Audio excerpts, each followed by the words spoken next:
très heureux de parler de ces sujets passionnants. Donc moi je suis Pascal Edouard, je suis médecin du sport au CHU dans l'unité de médecine du sport juste à côté et enseignant-chercheur au sein de l'université Jean Monnet, spécifiquement autour de la physiologie de l'exercice et plus précisément la prévention des blessures. Et donc je passe la parole à Thomas. Merci Pascal, bonjour à tous. Donc Thomas Lapolle, enchanté. Moi je suis enseignant-chercheur en physiologie de l'exercice au département des sciences du sport de l'université de Saint-Étienne, avec une spécialité en physiologie neuromusculaire, et donc je m'intéresse à comment notre muscle, notre système nerveux est capable de s'adapter. Et dans ce contexte, on va essayer de s'intéresser également à comment on peut jouer sur notre système neuromusculaire pour limiter les blessures. Alors on va tout de suite commencer par essayer de se connaître un petit peu mieux, parce qu'on s'est présenté mais pas vous. Donc on va commencer par savoir un petit peu quel genre de sportif vous êtes. On va commencer ici. On va peut-être pas perdre de temps à faire le tour comme ça. Par contre, je vais vous demander à tous de sortir vos téléphones portables et on va se faire un petit sondage. Donc, quel sportif êtes-vous? Je vous demande donc de me répondre, de taper 1, 2, 3 ou 4 pour me dire. Est-ce que vous pratiquez une activité régulièrement? Est-ce que vous êtes compétiteur? Ou est-ce que vous êtes simplement venu ici parce que vous encadrez des sportifs? On a 140 réponses. Et on va commencer à regarder, il manque quelques petites réponses, mais ça sera toujours le cas. Donc juste histoire de voir un petit peu qui vous êtes.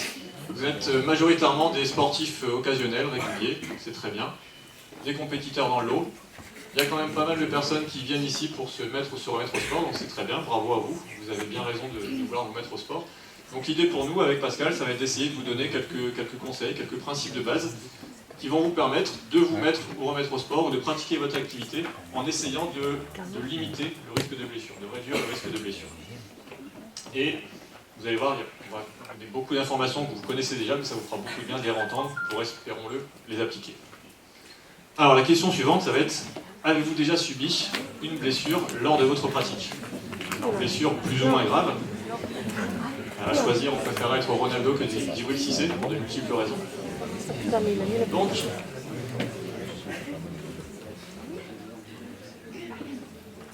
même exercice, on en voit un ou deux, exactement au même numéro.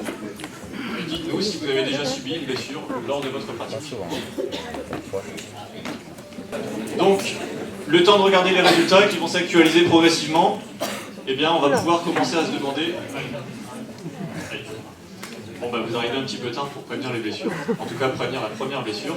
C'est l'occasion de se demander déjà dans un premier temps, finalement, ok, vous êtes tous déjà un peu blessés, qu'est-ce que vraiment est une blessure? Pascal, s'il te plaît. Et ben, on va essayer de répondre à cette question avant d'entrer dans le vif du sujet de comment on peut la prévenir. On voit que la blessure, ça fait partie de la vie des sportifs. La preuve en est à l'écran. Et donc, qu'est-ce qu'une blessure? Une blessure, qu'on soit sportif ou qu'on soit professionnel de santé, c'est un événement qui va arriver durant la pratique, par exemple, en l'occurrence ici pendant une course olympique où l'athlète ne peut pas finir sa course, ne sera pas médaillé, ne finira pas le championnat. Ça peut être un autre événement qui, une fois encore, l'interrompt dans sa pratique, mais avec des conséquences un peu plus importantes, à court terme, à moyen terme, voire à long terme. Alors, la blessure, du point de vue du sportif, ce n'est pas que cette douleur. La blessure du point de vue du sportif, c'est cet événement qui va entraîner une diminution de la pratique sportive, qui va entraîner une diminution de la performance sportive. Mais il y a aussi cette notion de douleur, et c'est quelque chose qui est assez complexe pour le sportif et qui va impacter à la fois le physique, le psychologique, mais aussi les aspects sociaux et professionnels.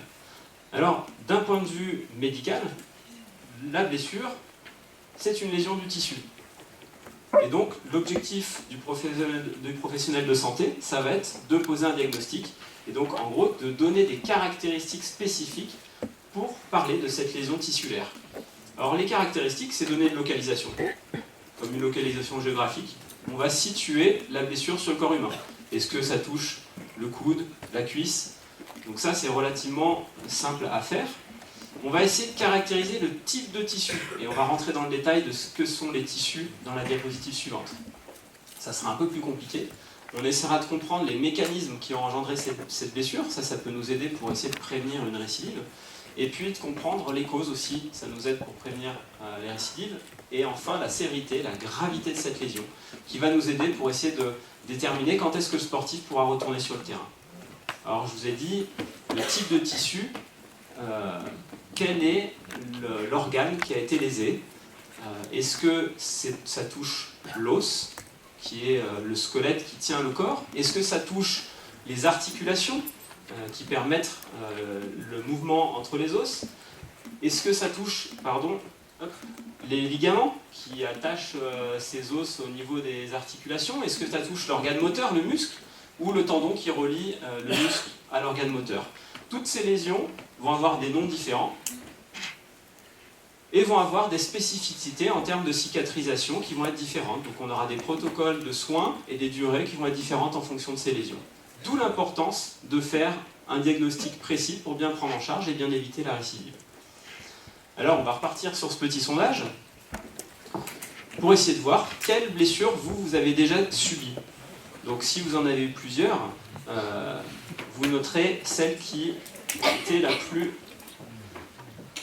importante pour vous, la plus grave, qui a entraîné le plus de conséquences négatives dans votre pratique sportive. Donc ce qu'on peut voir, c'est qu'il y a des zones qui sont dans l'assemblée ici, qui ont été plutôt souvent lésées. Les ligaments qui permettent de maintenir ces articulations, donc on appelle ça des entorses, ou si la lésion est plus importante, la rupture ligamentaire. Et puis les lésions musculaires, donc notre organe qui permet de propulser. Alors, on va essayer de voir qu'est-ce qu'on va faire en prise en charge médicale. Comme je vous disais, importance du diagnostic, très important pour mettre en place une prise en charge qui, elle, doit être assez globale. Le sportif, c'est pas juste un muscle ou un tendon qui a été lésé, c'est cet organe inclus dans une chaîne motrice, et donc il faut prendre en charge ce tissu lésé dans la globalité de l'organe et puis dans la globalité du sportif qui a une vie sportive par ailleurs, qui a une vie professionnelle, une vie sociale. Donc il faudra prendre tout ça en charge et se baser sur les meilleures preuves scientifiques qu'on peut avoir et l'expérience et les contraintes du sportif. Et puis il faudra réfléchir à ce retour à la pratique, il faudra le faire correctement pour éviter la récidive. Alors quand on se blesse, il y a une question qui vient souvent à l'esprit, est-ce qu'on met du chaud, est-ce qu'on met du froid? Alors, de manière simple, si jamais on a une lésion avec un œdème, avec un saignement, il va falloir plutôt mettre du froid, et si on a une lésion, plutôt une contracture, quelque chose de spasmé, il faudra plutôt mettre du chaud. Mais c'est difficile de faire un diagnostic comme ça, alors de manière assez schématique. Si jamais c'est une lésion qui va toucher plutôt le rachis, l'axe, on va tendance à plutôt mettre du chaud. Si jamais c'est plutôt en périphérie, on mettra du froid. Comme ça qu'on se trompera le moins, même si c'est toujours important d'aller faire un bon diagnostic. Et une fois que ces soins initiaux ont été mis en place, on peut même aller un peu plus loin. Quand on vient de se faire un traumatisme, quand on vient de se faire une blessure, avant d'aller consulter, eh ben, on peut penser peace and love. Peace and love, c'est protéger, on évite d'aggraver la lésion. Ça, c'est du bon sens, mais si on veut pouvoir retourner vite sur le terrain, eh ben, on va éviter d'être encore plus blessé. Si c'est gonflé, on élève la jambe. On évite de prendre des anti-inflammatoires qui vont avoir des effets secondaires pas forcément bénéfiques et ensuite qui neutralisent un peu les processus de cicatrisation initiaux. On compresse si c'est gonflé. Et puis, on écoute les conseils. Et en post-aigu, on va adapter la charge de sa pratique pour éviter la douleur. On reste optimiste. On garde une condition physique et on privilégie des exercices pour redonner de la mobilité au niveau de ce tissu lésé. Alors, la question principale du sportif va être celle-ci. Il vient de se faire une entorse, il va chez le médecin, il arrive en boitant, quand est-ce que je peux reprendre? Alors aujourd'hui, on a plein d'outils, du machine learning, de l'intelligence artificielle, mais on n'est pas capable de prédire au moment de la lésion quand est-ce qu'on va pouvoir reprendre. Si on fait une IRM juste après une lésion musculaire, on va pouvoir avoir une estimation à 40 jours près. Donc, c'est pas précis. Donc initialement, on peut simplement faire une estimation. Et après, l'important, ça va être de suivre régulièrement le sportif pour pouvoir adapter cette reprise et affiner le moment de la reprise. C'est un processus qui est un petit peu long, avec des hauts et des bas, et qui va s'appuyer sur différents éléments pour pouvoir prendre cette décision. Donc vous avez vu que le processus de prise en charge de cette lésion et de retour sur le terrain, c'est quelque chose d'un peu long et un peu complexe. Du coup, ça vaut quand même mieux le coup d'éviter ces blessures. Alors, qu'est-ce que la prévention des blessures? Après cette introduction, on rentre dans le vif du sujet. Qu'est-ce que prévenir? Alors, prévenir, ça a différents aspects. Prévenir, le premier épisode, c'est la prévention primaire. Et on a vu que dans la salle, il y avait quelques survivants qui pouvaient encore espérer cette prévention-là. Sinon, dans l'ensemble, on va plutôt s'adresser à la prévention secondaire. C'est éviter les récidives. Et peut-être que parmi vous, il y en a quelques-uns qui sont dans la prévention tertiaire, c'est éviter les séquelles liées aux multiples blessures. Donc quoi qu'il arrive, on a tous des bénéfices à attendre à cette prévention.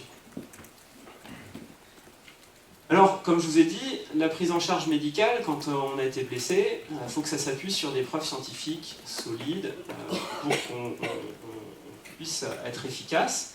Et donc, pour la prévention des blessures, c'est pareil, on essaie d'apporter des conseils, des mesures qui ont prouvé leur efficacité. Et donc, dans cette démarche-là, il y a une séquence qui a été développée par Van Mechelen et collaborateurs, il y a quelques années, qui est la séquence de prévention des blessures, et qui vise à mieux comprendre ces phénomènes et à analyser et à objectiver l'efficacité de ces mesures. Alors cette séquence, elle démarre par une étape qui est de comprendre quelles sont les blessures les plus fréquentes.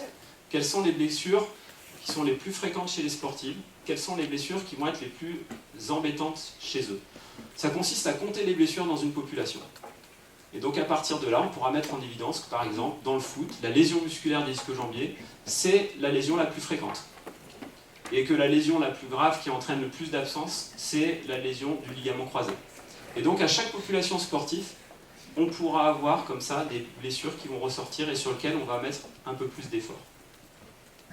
Une fois qu'on connaît ces blessures-là, il va falloir essayer de comprendre d'où elles viennent. Quels sont les mécanismes à l'origine de ces blessures? Quels sont les facteurs qui vont favoriser la survenue de cette blessure? Donc là, ça consiste à creuser un peu plus comment survient une blessure, avec des analyses biomécaniques, imagerie, modélisation, différentes choses, pour essayer de mieux comprendre d'où elle vient. Quand on connaît mieux le contexte, on essaie de réfléchir à qu'est-ce qu'on peut faire. Alors, on n'est pas obligé d'attendre toutes ces étapes pour réfléchir à ce qu'on peut faire, mais en tout cas, dans la séquence, ça intervient à ce moment-là. On a des idées, maintenant il faut essayer de savoir si elles marchent ou pas. Et donc, évaluer l'efficacité de ces mesures de prévention. Alors, comment on évalue cette efficacité?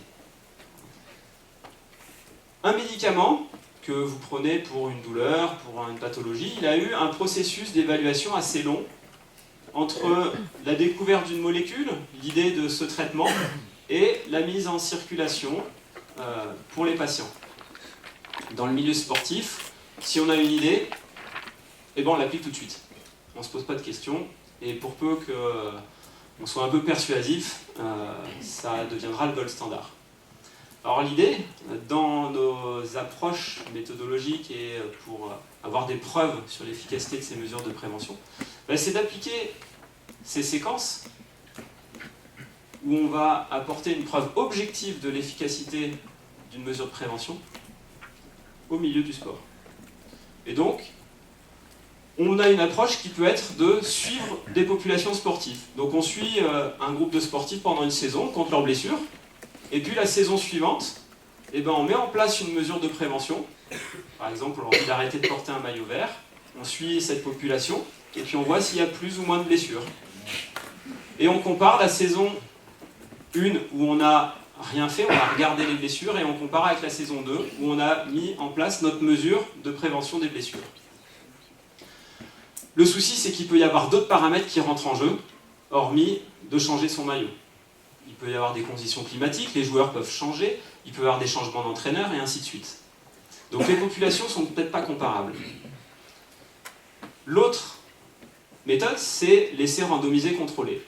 On prend une population de sportifs, qui fait la même pratique, le même niveau, et on tire au sort des sujets qui vont être dans un groupe et des sujets qui vont être dans un autre. Ce qui fait que normalement, les deux groupes vont être comparables. C'est la même population qui a été divisée en deux, et ça a été fait de manière aléatoire. Et à ce moment-là, normalement, la seule chose qui change, c'est le fait qu'un groupe va poursuivre ses habitudes et l'autre groupe va faire la mesure de prévention qu'on veut faire. Alors c'est pas non plus tout rose, mais ça permet d'avoir une meilleure objectivité. Et donc notre objectif en sport, c'est d'évaluer les mesures, les idées qui ressortent de mesures de prévention de cette matière-là. Et donc durant la soirée, il y a certaines mesures qu'on vous présentera qui ont été évaluées de cette manière. Malheureusement c'est compliqué, ça suppose une logistique importante, une assiduité aussi pour les sportifs de réaliser les mesures, et même de renseigner s'ils ont eu des blessures ou non, donc c'est pas forcément très facile. Alors vous allez pouvoir reprendre votre smartphone, pas pour faire un point sur vos mails, mais plutôt pour participer au sondage suivant. Pardon. Qu'est-ce que vous feriez pour éviter les blessures ?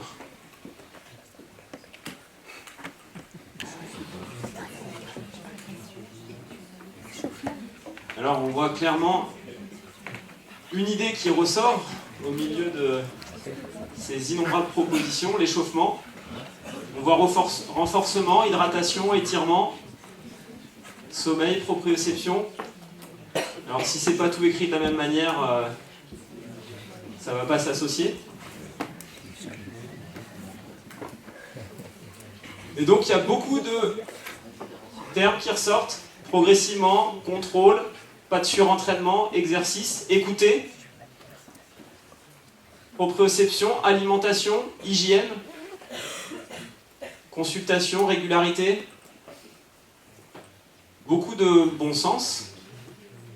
Et ce qu'on voit aussi, c'est que c'est extrêmement large, la manière dont on peut agir sur la prévention. Donc par rapport à toutes vos propositions, on a rassemblé 6 grands domaines, mais ce n'est pas forcément non plus exhaustif. Dans les mesures qui peuvent aider en prévention, il y a tout ce qui vont toucher à la condition physique, au contrôle sensoriel-moteur. Et on en parlera largement ce soir, c'est plutôt notre domaine de compétences. Il y a l'aspect du geste sportif, le geste technique. Il y a l'approche psychologique. Il y a l'hygiène de vie. Il y a la réglementation, l'équipement, les conditions de pratique. Et puis il y a la prise en charge médicale d'une blessure précédente. Tous ces aspects-là, on va en discuter durant cette soirée. Je vais redonner la parole à Thomas. Merci Pascal. Bien dans le timing, parfait. On en avance Guillaume. Excellent, continuez. On va essayer. C'est mon tour, je suis pas sûr de respecter les délais. Donc, on va commencer par se poser la question de l'intérêt du travail des qualités physiques dans la prévention. Pascal le disait, la condition physique, c'est peut-être finalement la première chose sur laquelle on va se pencher lorsqu'on souhaite prévenir les blessures ou diminuer le risque de blessure. Donc on va essayer de regarder ici l'exemple d'une étude, parmi tant d'autres, qui s'est intéressée à la question, qui a choisi un sport assez particulier, j'ai d'ailleurs oublié le nom, un sport écossais, avec une croix, j'ai pas compris. Donc ici, 40 sportifs ont été suivis pendant 2 ans. Donc 40 joueurs d'une équipe de sport collectif sont suivis pendant 2 ans. Et pendant ces 2 ans, on va régulièrement prendre en compte la charge d'entraînement qu'ils suivent. Alors la charge d'entraînement, il y a plusieurs façons d'évaluer.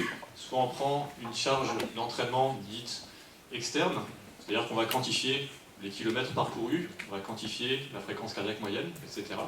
Ou alors on peut quantifier une charge de travail interne, et là on va prendre en compte le ressenti de l'athlète, on va lui demander de faire la cotation de sa séance de sport sur une échelle de 0 à 10, et puis on va multiplier par la durée de la séance. Et puis quand on ajoute tout, ça nous donne une charge de travail avec des unités arbitraires. Ça nous permet de voir un petit peu où on se situe. Donc on suit la charge de travail, on mesure également les qualités physiques, notamment la force musculaire sur un exercice de soulevé de terre, des qualités de vitesse lors d'un sprint sur 20 mètres, et la capacité à répéter des sprints. Donc il y a encore une qualité un petit peu différente, avec des sprints de 35 mètres, entrecoupés simplement de 10 secondes de récupération. Donc ça va nous permettre déjà de voir parmi nos 40 sportifs qui sont les plus forts, évidemment c'est les verts, qui sont les plus rapides, et j'étais au stade hier, c'était pas vraiment le cas, et qui sont les plus aptes à répéter les sprints.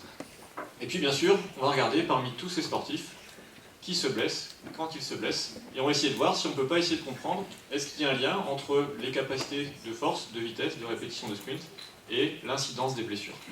D'accord ? Donc c'est un petit peu la démarche que Pascal présentait juste avant. Voici le genre de résultats qu'on peut avoir, alors on va essayer de les interpréter de façon très très simple.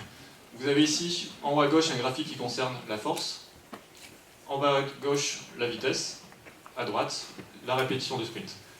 Ce que vous voyez, donc chaque graphe montre exactement la même information finalement, donc on va se baser ici plutôt sur la force, sachant que l'idée est exactement la même en dessous. Vous avez ici tout à gauche un groupe de référence. Le groupe de référence ici, ce sont les sujets qui sont les plus forts, ceux qui ont été capables de développer des soulevés de terre les plus forts parmi les 40 sportifs. Donc à ces sportifs, à ce groupe de sportifs, on attribue un risque de blessure en quantifiant le nombre de fois où ils se sont blessés. Et puis après, on répartit nos autres sportifs en différents groupes, un peu moins forts, encore moins forts et beaucoup moins forts. Okay. Et puis ce qu'on regarde, c'est que ici, en ordonnée, on va voir augmenter progressivement le risque de se blesser, la chance de se blesser. En gros, ici, quand vous êtes à des niveaux de force presque 3 fois moins forts que les plus forts de notre groupe de sportifs, on a un risque de se blesser ici qui est 5 fois plus élevé que les sujets les plus forts. Okay. On a la même chose avec la vitesse, avec la répétition de sprint. Donc l'idée générale, elle est bien celle-ci, c'est que finalement, la conclusion, les athlètes qui sont les plus forts sont ceux qui vont se blesser le moins. Les athlètes qui sont les plus forts vont aussi être capables de mieux gérer les variations dans les charges du travail. Ils sont capables de mieux encaisser des changements dans la charge de travail d'une semaine à l'autre. Et les athlètes les plus lents en sprint et en répétition de sprint sont ceux qui ont le plus de chances de se blesser. Donc finalement, meilleure est ma condition physique, meilleures sont mes qualités physiques, plus j'ai de chances de pouvoir limiter la survenue d'une blessure.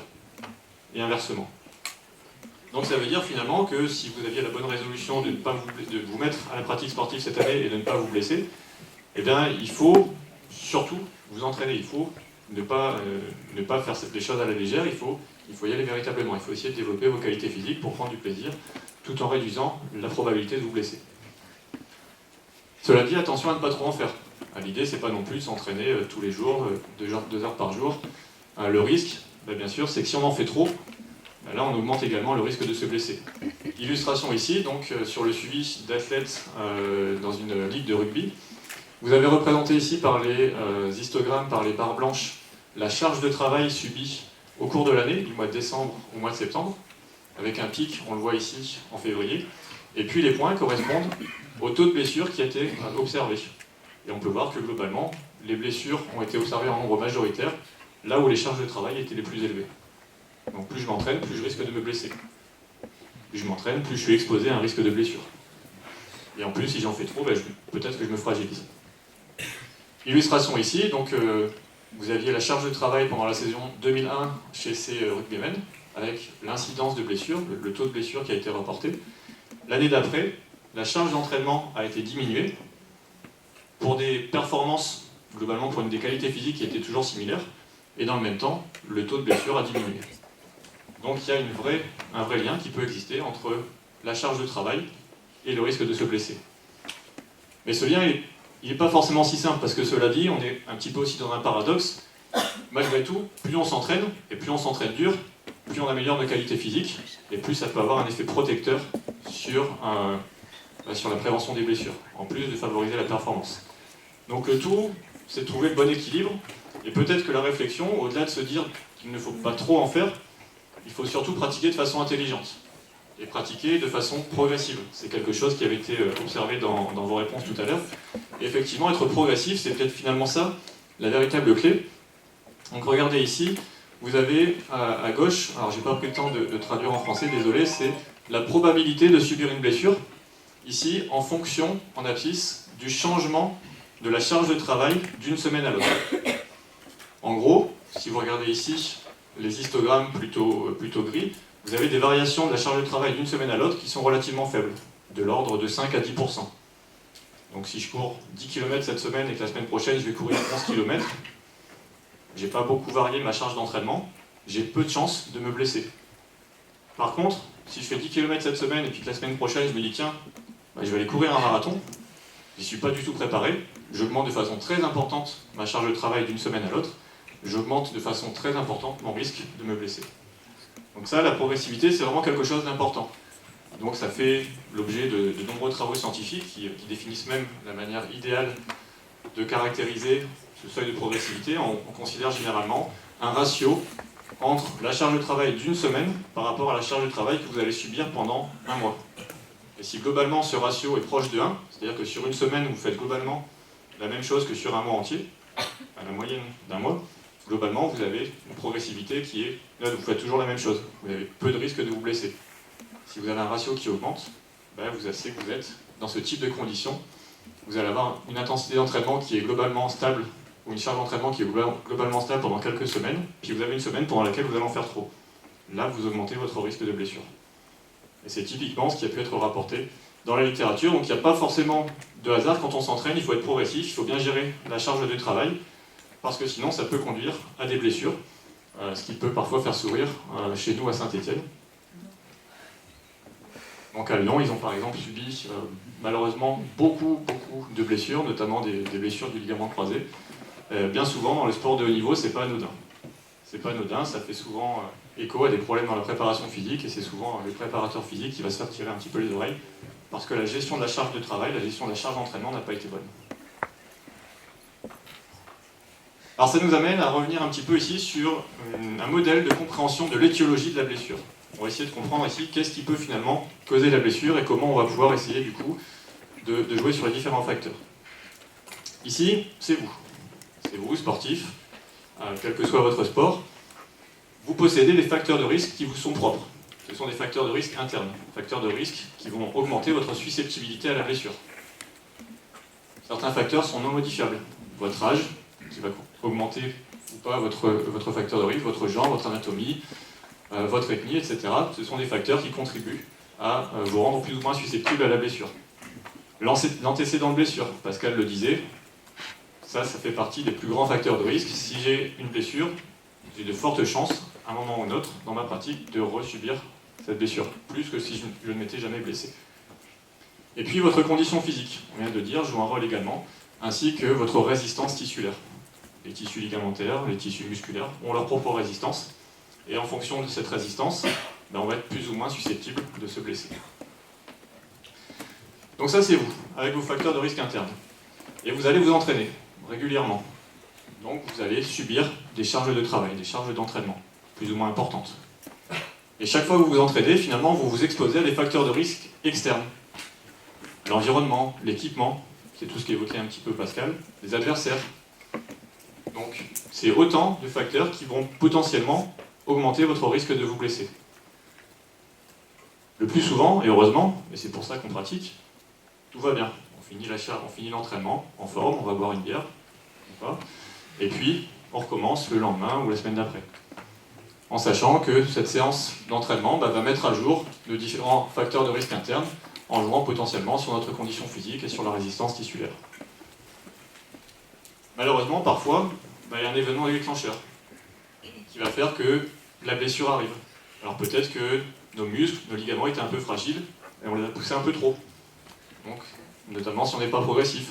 Parfois c'est simplement une collision, une chute, un mauvais mouvement, qui fait qu'on se blesse.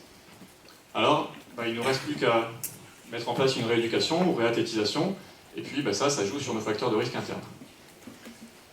Donc ça c'est l'idée générale, et puis on va rajouter à ça le fait que quand on pratique, quand on s'entraîne, ça joue sur notre forme, ça joue directement sur notre condition physique, c'est aussi pour ça qu'on s'entraîne, qu'on pratique, c'est pour être en forme, donc on a des effets positifs de la pratique sur notre condition physique. Donc c'est ce qu'on évoquait avant, plus je m'entraîne, plus j'augmente mes qualités physiques, ma condition physique, et plus je peux prévenir le risque de survenue d'une blessure. Et puis on a aussi des effets négatifs, malgré tout, de la pratique sportive, et ces effets, c'est ce qu'on appelle la fatigue. Donc la fatigue va jouer un rôle ici, puisqu'elle va, de façon aiguë, de façon transitoire dans le temps, au moins juste après la séance, et peut-être parfois les premiers jours qui suivent, elle va réduire notre condition physique. Et donc si je pratique de nouveau en étant fatigué, en n'ayant pas complètement récupéré, et bien là pour le coup, j'augmente le risque d'observer un événement déclencheur et donc une blessure. Donc on va dans un premier temps vraiment s'intéresser à cet aspect central que peut avoir la fatigue dans la survenue d'une blessure et voir comment on peut justement essayer de limiter la survenue d'une blessure en réduisant sa fatigue. Donc on va peut-être déjà commencer par définir finalement la fatigue. Qu'est-ce que c'est? Donc on est dans une chaire, Guillaume le disait, qui s'intéresse à l'activité physique, la fatigue, la santé. On va rapidement rappeler ce qu'est la fatigue. Le but n'est pas de faire un cours sur le sujet, on pourrait largement y passer des heures. Donc la fatigue, en fait, on va ici considérer que c'est l'association de deux concepts. Un concept de fatigue perçue, donc c'est la sensation que vous allez pouvoir donner, une sensation de fatigue. Donc classiquement, je vais vous donner une échelle de 0 à 10, je vais vous demander à quel point vous vous sentez fatigué, par exemple. C'est vraiment très subjectif.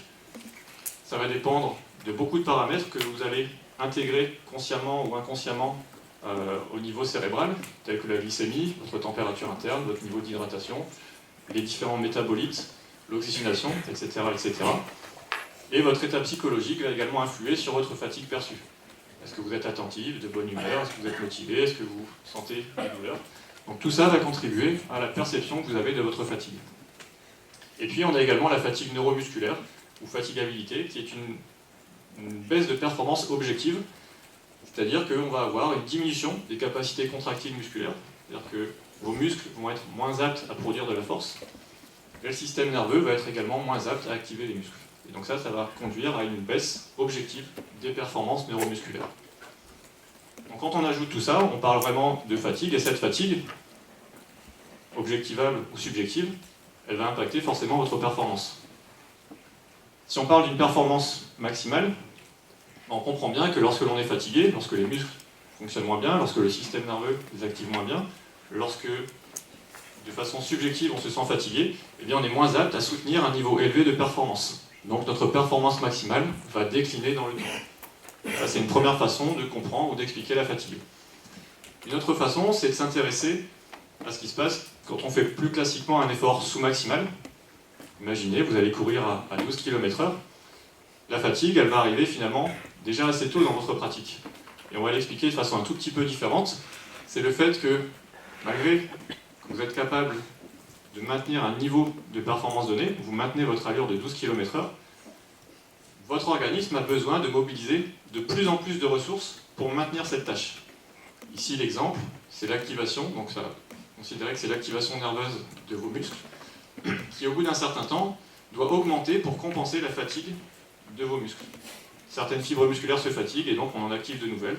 Donc on a une activation nerveuse qui est nécessairement plus élevée. Donc finalement on peut considérer ici que les ressources musculaires, les ressources neuromusculaires, les ressources cognitives, les ressources attentionnelles doivent être augmentées dès lors que vous êtes fatigué, pour maintenir un même niveau de performance. Et donc toutes ces ressources qu'on mobilise en plus pour réaliser une performance donnée, performance ici sous maximale par exemple, eh bien ce sont des ressources que nous ne pourrons pas utiliser pour lutter contre une perturbation inattendue, pour lutter contre un événement déclencheur qui pourrait nous entraîner vers une blessure. Un déséquilibre par exemple. Un déséquilibre peut entraîner une entorse. Si je suis en forme, si je suis en bon état, si je suis concentré, je vais être capable peut-être de rétablir les choses. Si je suis fatigué, j'ai peut-être pas suffisamment de ressources pour pallier à ce déséquilibre, et donc je peux avoir une entorse qui survient. Donc la fatigue peut jouer un rôle important. De même que ça va jouer également sur la fatigue, va entraîner une baisse de la résistance tissulaire. Je les sollicite plus, donc j'entraîne encore un peu plus de risque d'avoir la blessure tissulaire au niveau musculaire. Et l'illustration parfaite de cette notion, du fait que la fatigue va augmenter le risque de blessure, c'est de regarder ce qui se passe en sport collectif quand ont lieu les blessures. Votre avis? Plutôt en fin de match, en fin de mi-temps. Vous voyez ici, pour les footballeurs à gauche, pour les rugbymen à droite, c'est plutôt vers les fins de mi-temps qu'on va augmenter la proportion des blessures, dans les deux cas. Il y a finalement assez peu de blessures dans les débuts de mi-temps, quand on est plutôt frais. Par contre, plus on avance dans le temps, plus on est fatigué, moins, je vous le disais, on peut mobiliser de ressources pour répondre à des événements inattendus, et plus on risque de se blesser.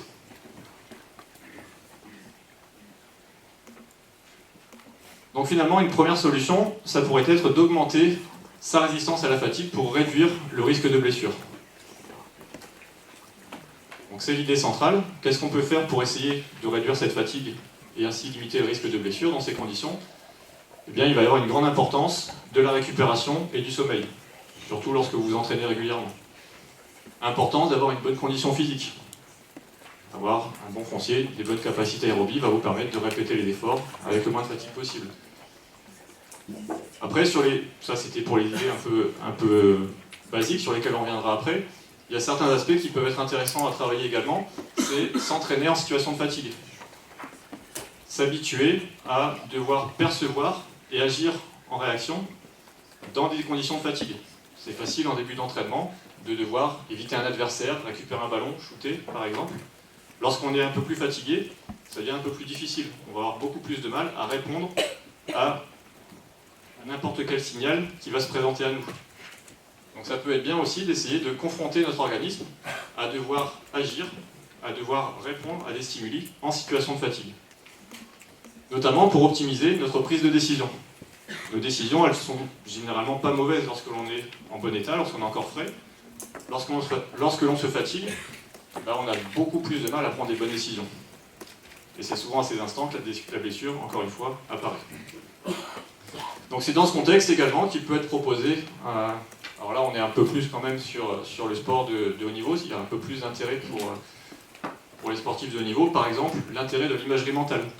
C'est-à-dire essayer de se visualiser en train de faire sa pratique, de faire son match, c'est mentaliser son mouvement, mentaliser ses prises de décision, pour le jour J, lorsqu'on va se retrouver dans une situation donnée, essayer de prendre la bonne décision, même si on est fatigué.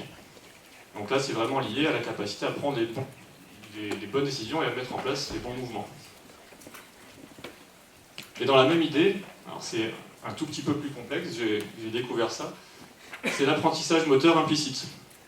Donc c'est quelque chose qui est assez récent, l'idée étant que classiquement, lorsque vous faites un apprentissage moteur, lorsque vous apprenez un geste technique, l'entraîneur va vous demander de focaliser sur vos membres, sur votre corps. On va dire attention là ton coude, il faudrait le basculer un peu plus en avant. Attention à ton bassin, la rotation de tes hanches, attention. Donc ça c'est de l'apprentissage moteur explicite. Donc il va vous demander de vous concentrer vraiment sur vous. Et ça il semblerait que ce soit assez difficile avec ce type d'apprentissage moteur de générer des acquisitions motrices, des apprentissages moteurs qui soient stables et qui soient facilement opérationnels sur le terrain, notamment lorsque l'on est fatigué, lorsque la prise de décision doit être très rapide et lorsque vous êtes mis en difficulté. Et donc l'apprentissage moteur implicite fait référence au fait que parfois ça peut être bon aussi d'essayer de vous extraire un petit peu de votre corps, de prendre un focus attentionnel externe et peut-être vous focaliser un peu plus sur la conséquence de votre geste, sur la trajectoire que la balle va prendre, sur la trajectoire de la raquette, de façon à peut-être essayer d'acquérir des mouvements qui soient un peu plus ancrés, qui soient un peu plus stables. Donc c'est un concept assez émergent qui ressort dans la littérature scientifique et qu'il faudra peut-être creuser pour les futurs entraîneurs. En tout cas, nous on va s'intéresser beaucoup à la récupération et on va s'intéresser donc à l'intérêt de la récupération dans la prévention des blessures. Alors la récupération, si on devait définir ce qu'est la récupération, c'est un processus physiologique qui va être défini comme le temps nécessaire au retour des différents paramètres physiologiques internes modifiés par l'exercice, jusqu'à ce que ces paramètres reviennent à des valeurs de repos. Et donc lorsque l'on aura une restitution totale de ces paramètres internes et essentiellement du niveau de performance. Donc on peut le schématiser ainsi. Vous avez l'évolution de votre niveau de performance en fonction du temps, et ce niveau de performance va être dépendant de nombreuses variables internes, votre glycémie, votre température, vos stocks de glucides, etc. etc. Donc l'entraînement va baisser votre niveau, vous allez vous fatiguer, c'est ce qu'on évoquait juste avant, on a une fatigue avec l'entraînement. Le but de la récupération, c'est de tendre vers un niveau de performance de base, et peut-être même parfois de faire ce qu'on appelle de la surcompensation, c'est-à-dire d'être capable d'atteindre un niveau encore plus élevé que celui que l'on avait au début de l'entraînement. Donc c'est le principe de l'entraînement qu'on peut présenter ainsi.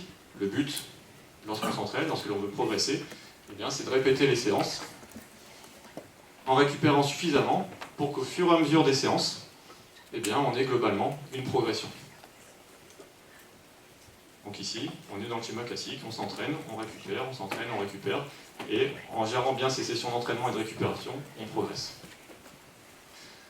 Maintenant, si on fait la même chose mais qu'on ne prend pas le temps de récupérer ou qu'on récupère mal, chaque séance va se faire avec un niveau initial plus faible. Et donc globalement, notre niveau peut diminuer. Et en tout cas, chaque séance va se faire avec un niveau initial de base plus faible, donc ce qui va nous contraindre, encore une fois, à mobiliser plus de ressources pour réaliser la même tâche. Le même entraînement que je fais toutes les semaines, ou tous les jours, si je le fais en étant plus fatigué, avec un niveau de base plus faible, eh bien je mobilise plus de ressources pour le faire, et donc il y a plus de chances pour que je me blesse.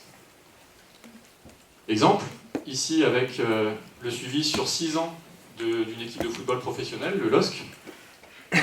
Donc les joueurs ont été suivis pendant 6 ans, et il a été calculé le nombre de blessures en fonction de la période, à savoir, d'abord, lorsqu'il y a un seul match par semaine. Et semaine de Ligue 1 uniquement, un seul match, on a une certaine fréquence des blessures. On regarde ce qui se passe lorsqu'on a la Ligue 1 plus la Coupe de France. Et qu'on a 2 matchs, avec moins de 3 jours de récupération entre les 2 matchs, on augmente déjà le nombre des blessures. Et lorsqu'on a 3 matchs avec 4 jours maximum de récupération entre chaque match, Ligue des Champions, Ligue 1, Ligue des Champions, on connaîtra peut-être la semaine prochaine ici, eh bien on va avoir des blessures encore plus élevées. Donc du coup, ça montre bien que si on ne récupère pas suffisamment, ou pas assez bien, on augmente le risque de blesser. Et pourtant, ici, on est chez des sportifs professionnels, donc autour desquels il y a un staff, il y a un préparateur physique, il y a du monde, et on a des stratégies de récupération qui sont vraiment au point et qui sont mises en place. Et malgré ça, on voit bien que dès qu'on augmente le nombre de matchs, dès qu'on limite la capacité de récupérer, la fatigue s'accumule, la blessure survient. Alors du coup, c'est important de bien récupérer. Pour moi, il y a 3 grands piliers dans la récupération. Alors, qu'est-ce qu'on pourrait avoir comme pilier de la récupération? Est-ce que vous avez un petit avis? Nutrition, sommeil et hydratation. Nutrition, hydratation et sommeil.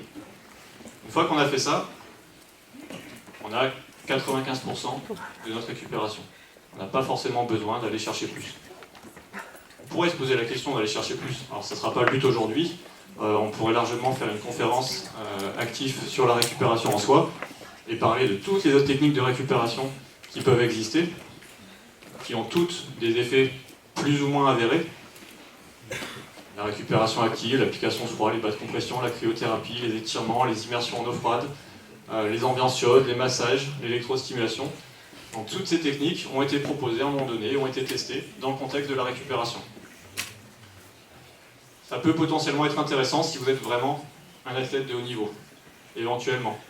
Les massages, ça peut vous aider à améliorer votre bien-être. La cryothérapie, l'immersion en eau froide, pourquoi pas occasionnellement pour limiter un petit peu l'inflammation. Mais globalement, encore une fois, si vous respectez ces 3 piliers, c'est le plus important. Et puis au-delà de la récupération, c'est de toute façon les 3 piliers de l'hygiène de vie. Donc ça reste quelque chose d'essentiel. Alors pourquoi adopter une stratégie nutritionnelle et d'hydratation en récupération? Tout simplement pour compenser les pertes hydroélectrolytiques. Vous pratiquez, vous transpirez, vous perdez de l'eau, vous perdez des électrolytes. Donc vous avez besoin de compenser ces pertes.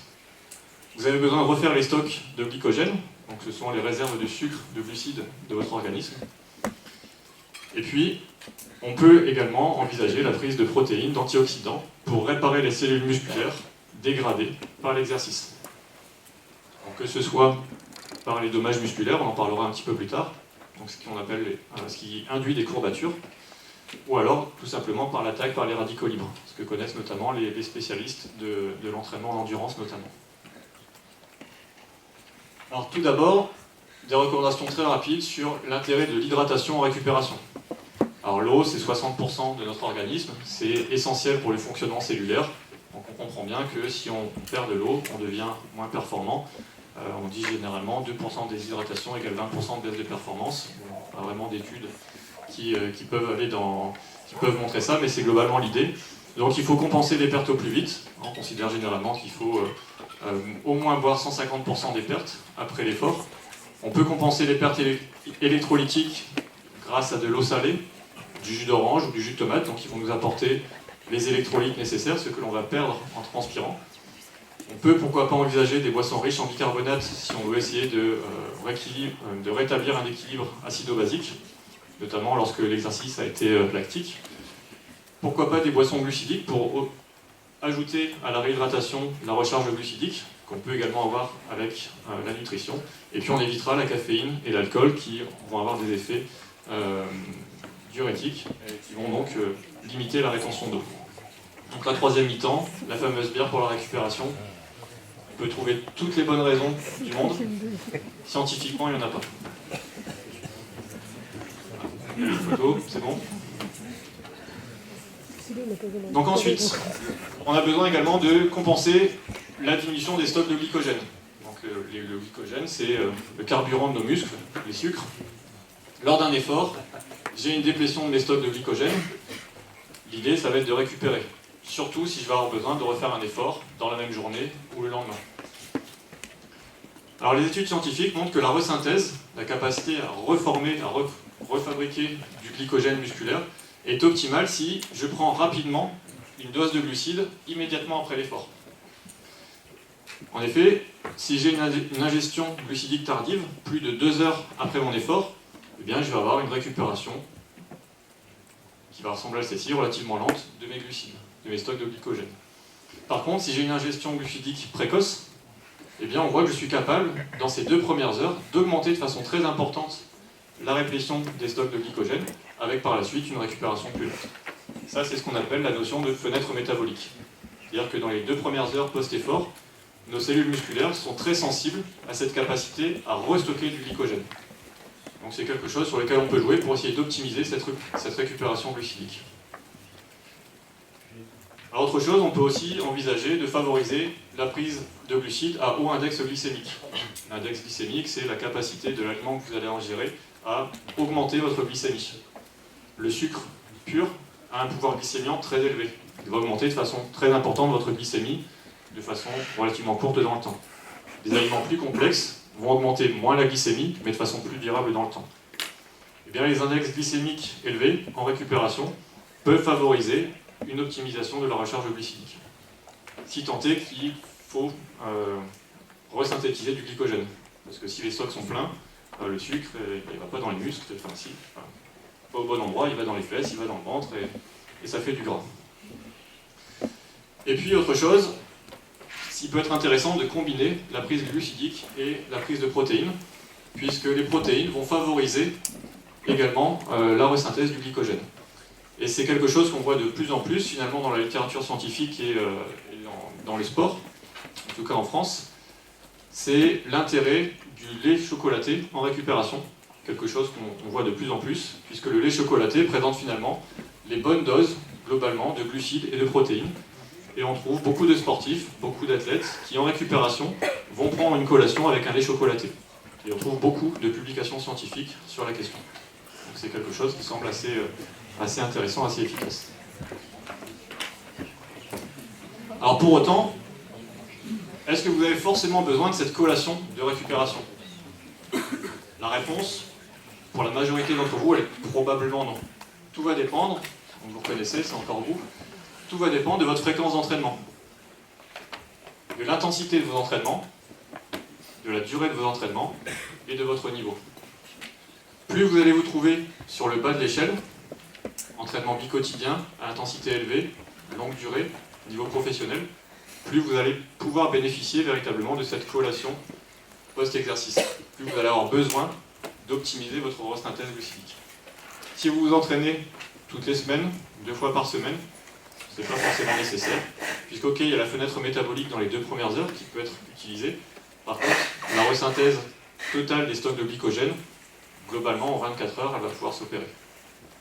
Donc ça, cette nécessité de vraiment penser la collation post-effort, elle dépend vraiment de si vous avez besoin de répéter les efforts relativement régulièrement. Alors quoi qu'il en soit, ça peut être malgré tout intéressant de ne pas négliger les protéines en récupération. Parce que quel que soit votre niveau, ça peut être intéressant d'utiliser les protéines pour réparer les fibres musculaires éventuellement lésées par l'exercice ou éventuellement développer votre masse musculaire. Donc illustration ici sur la cinétique de libération d'hormones de croissance lorsque vous ingérez uniquement des glucides, des hydrates de carbone. Donc on peut voir globalement très peu d'évolution de la libération d'hormones de croissance, donc qui va permettre de favoriser le développement musculaire. Alors qu'au contraire, les protéines vont permettre d'augmenter de façon importante la libération d'hormones de croissance après l'effort.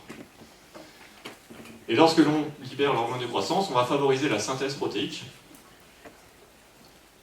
On voit ici par exemple donc, la même notion que tout à l'heure, si j'ingère tardivement des protéines, ma synthèse protéique, bon, globalement elle va rester relativement faible, et ce qui est important c'est qu'elle va rester dans une zone, ici un petit peu grisée, qui correspond globalement à la dégradation des protéines.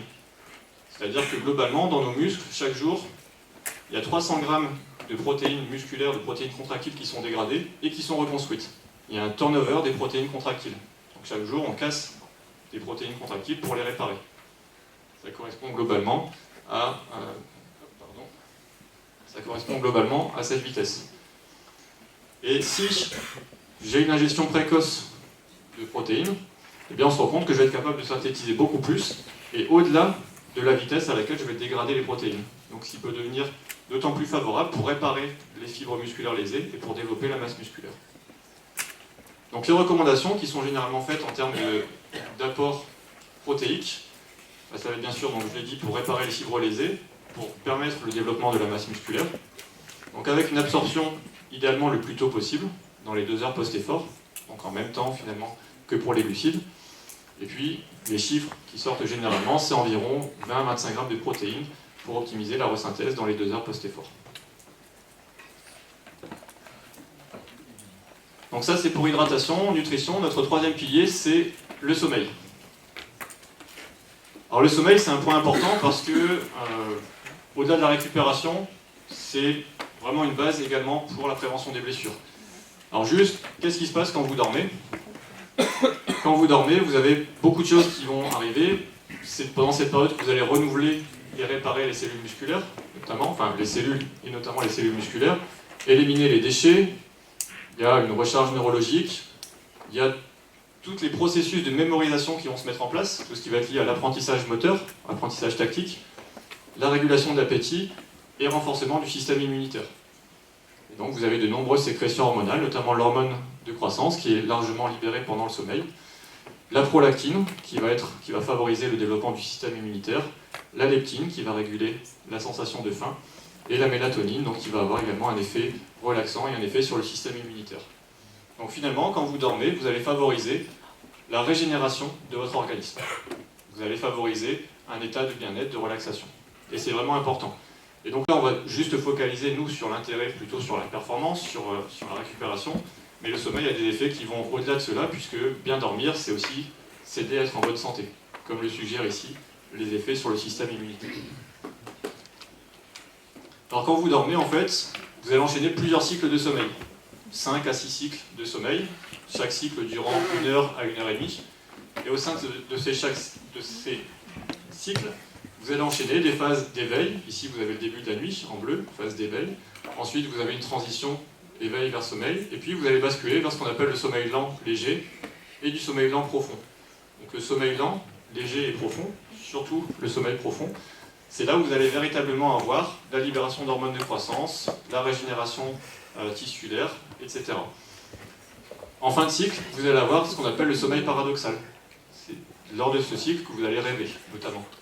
Et c'est lors de ce cycle que la mémoire et les fonctions psychiques sont fortement impactées. C'est lors de ces cycles que vous allez avoir une consolidation des apprentissages moteurs. Durant le sommeil lent, léger et surtout profond, c'est là que vous avez une récupération métabolique, musculaire, cardiovasculaire, immunitaire, avec toutes les sécrétions hormonales qu'on a évoquées. Donc il se passe finalement beaucoup de choses pendant qu'on dort, et donc c'est essentiel de dormir. À tel point que si on ne dort pas, j'ai réussi à retrouver une photo de Thibaut quand il avait encore des cheveux et qu'il jouait à la console. Donc à quel point que lorsque vous vous privez de sommeil, vous allez altérer votre performance aérobie. Vous allez diminuer vos capacités de temps de réaction. Vous allez diminuer vos stocks de glycogène. Vous n'avez plus le temps de les reconstituer, et puis lorsque vous êtes éveillé, vous consommez de l'énergie. Vous altérez votre réponse endocrine, c'est-à-dire que la balance protéique peut devenir négative. Vous avez une mauvaise récupération, régénération musculaire. Vous devenez plus sensible à la douleur. Votre fatigue perçue augmente. Vous devenez moins motivé, moins concentré. Vos capacités proprioceptives sont altérées. Les défenses immunitaires sont altérées. votre profil émotionnel, vous devenez plus irritable, en colère. Vous avez une fatigue mentale, altération cognitive, baisse de mémoire, mauvais apprentissage technique et tactique. Bref, beaucoup de choses qui nuisent forcément à votre performance. À tel point que si on était capable de dormir plus, eh bien on pourrait potentiellement également améliorer nos performances. Donc illustration ici avec une étude, donc chez des basketteurs, l'occasion de rendre hommage à Kobe. Donc une étude sur 11 basketteurs, pour lesquels on a augmenté pendant 5 à 7 semaines la durée de sommeil. Donc on leur a demandé de se coucher plus tôt, pendant environ 6 semaines, et en moyenne ils ont dormi 110 minutes de plus par nuit. Et à l'issue de cette période, les auteurs ont pu se rendre compte que déjà sur le profil émotionnel, il y avait un effet bénéfique. En bleu, vous avez les scores avant, en orange après. On se rend compte qu'on a un sentiment de vigueur qui est plus élevé. Moins de sensation de fatigue, moins de tension, moins de dépression, moins de colère. Le tout étant des scores sur 20. Et puis la performance est également améliorée. Vous voyez, on va augmenter la performance en sprint, au lancer franc, aux 3 points, le temps de réaction, la perception de la performance en entraînement et de la perception en match. Donc finalement, dormir, ça a des effets très bénéfiques sur la performance, et donc forcément, ça aura des effets également sur votre susceptibilité à la blessure. Et c'est pas anodin si finalement, tous les sportifs dorment, et dorment très bien. Vous avez ici, par exemple, le nombre d'heures de sommeil de différents sportifs professionnels. Vous voyez, Roger Federer qui annonce dormir entre 11 et 12 heures. Pas mal, hein. Usain Bolt, 9 heures, Usain Bolt, 8 à 10 heures, LeBron James, 12 heures, Tiger Woods, 4 à 5 heures. Il y a d'autres occupations. Voilà. Donc, les sportifs dorment et ça leur fait plutôt du bien. Et ils dorment parce qu'ils savent très bien tous ces effets et ils savent très bien que peu dormir va aussi augmenter le risque de blessure. Et je vais ainsi passer la parole à Pascal.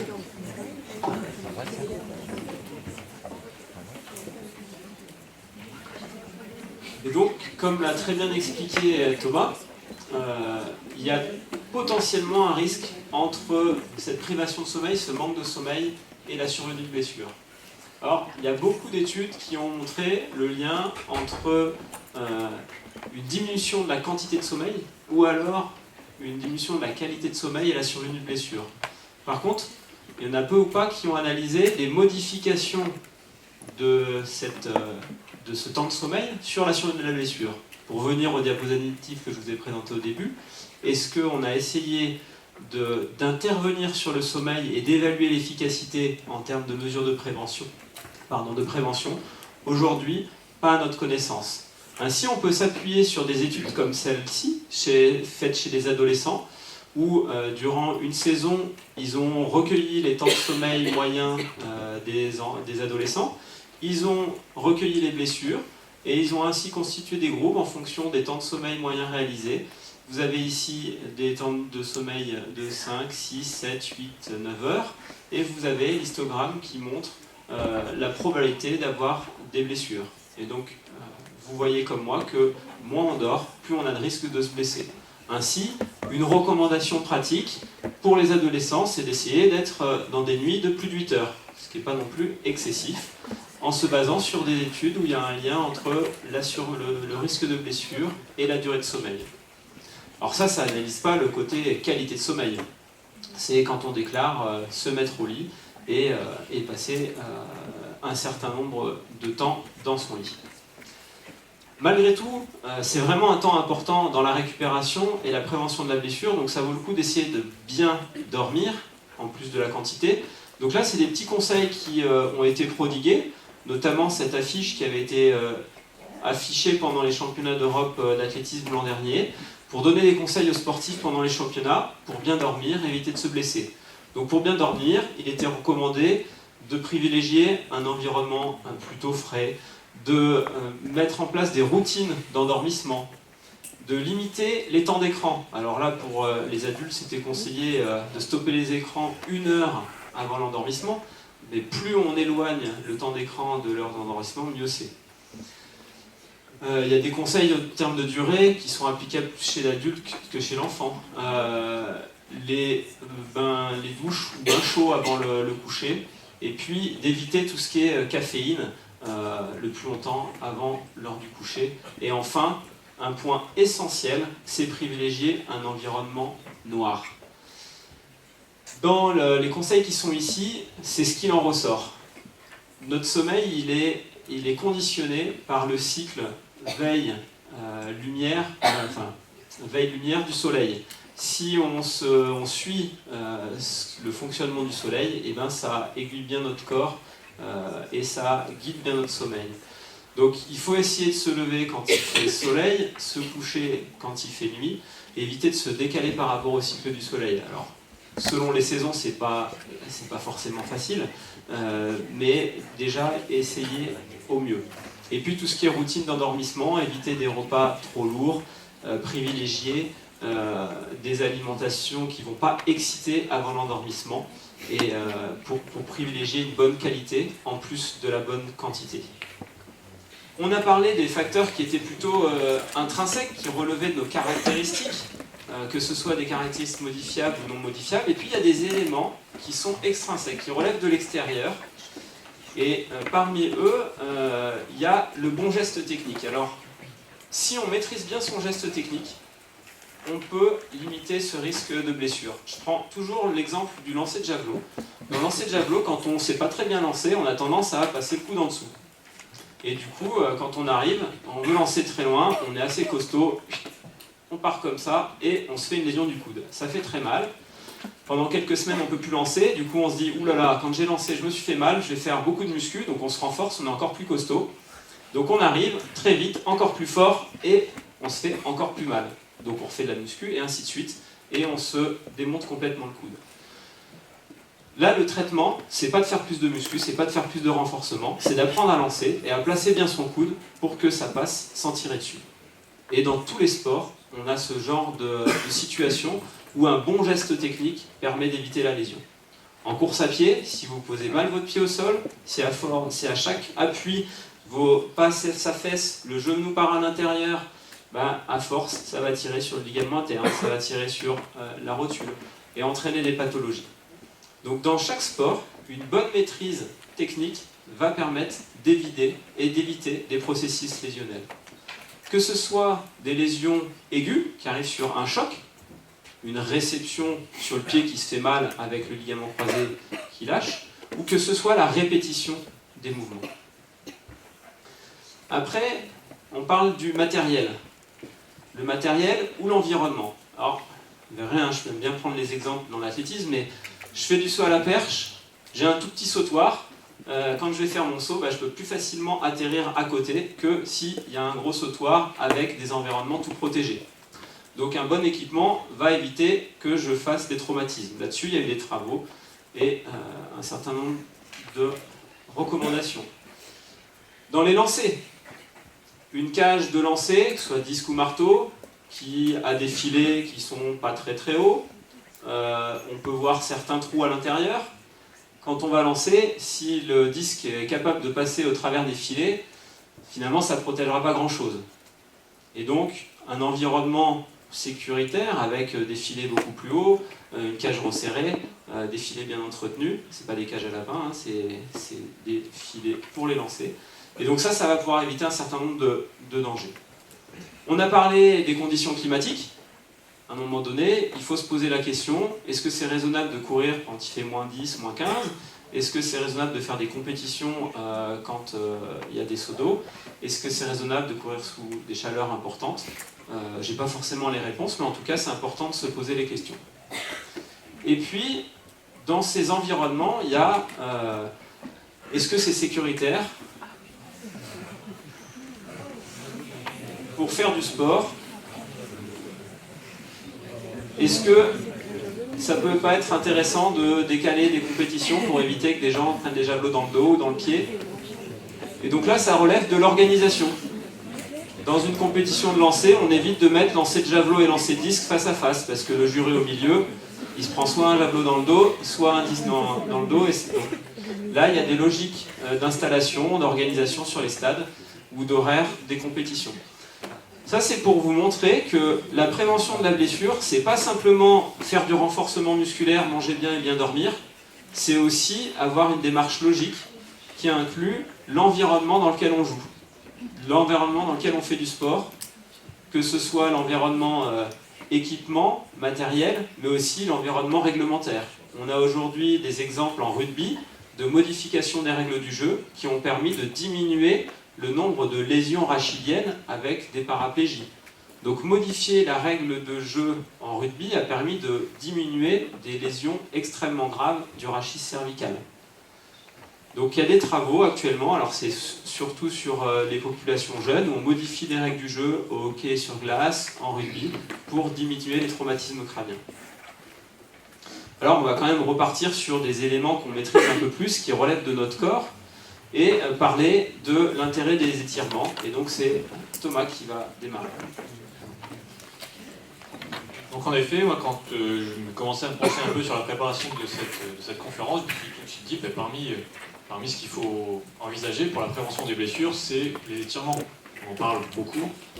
Et donc du coup, j'ai tout de suite été voir les articles. Qu'est-ce que disent les articles qui ont essayé d'implémenter des protocoles d'étirement et qui ont essayé de regarder les effets sur la pratique sportive.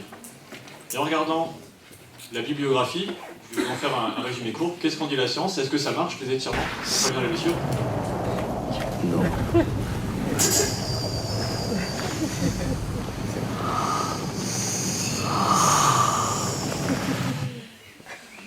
C'est globalement la conclusion que je m'en suis faite. Ouais, oui, non, oui, bon. Globalement, pas vraiment. Globalement, l'idée générale, ce serait de dire que quand je mets en place une étude où spécifiquement je vais mettre un protocole d'étirement chez une population donnée et que je compare à une population qui n'a pas ce protocole d'étirement, je ne réduis pas le nombre de blessures. Alors, ça ne sera pas forcément si simple, hein, s'il n'y a pas que les étirements, la blessure c'est multifactoriel, on l'a dit.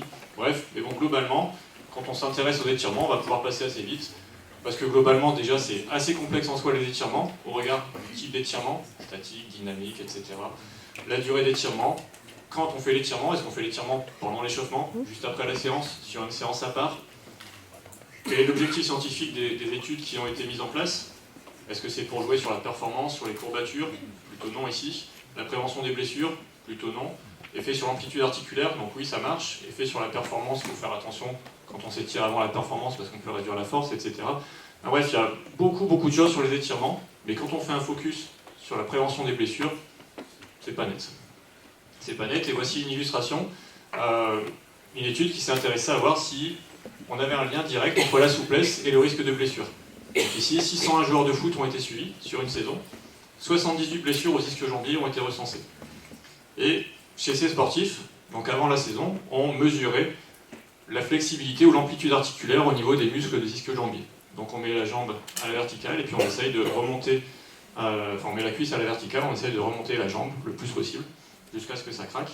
Et généralement, on va observer ce genre de choses. Donc c'est la proportion des sportifs en fonction de l'angle qu'on est capable d'atteindre. Donc tout à droite, ce sont les plus souples, tout à gauche, ce sont ceux comme moi qui vont garder le genou plié pendant le test.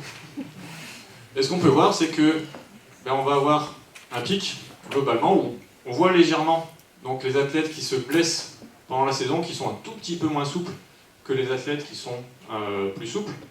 La différence, elle n'est pas folle. Et on voit très largement qu'on a une superposition quand même globale des deux courbes.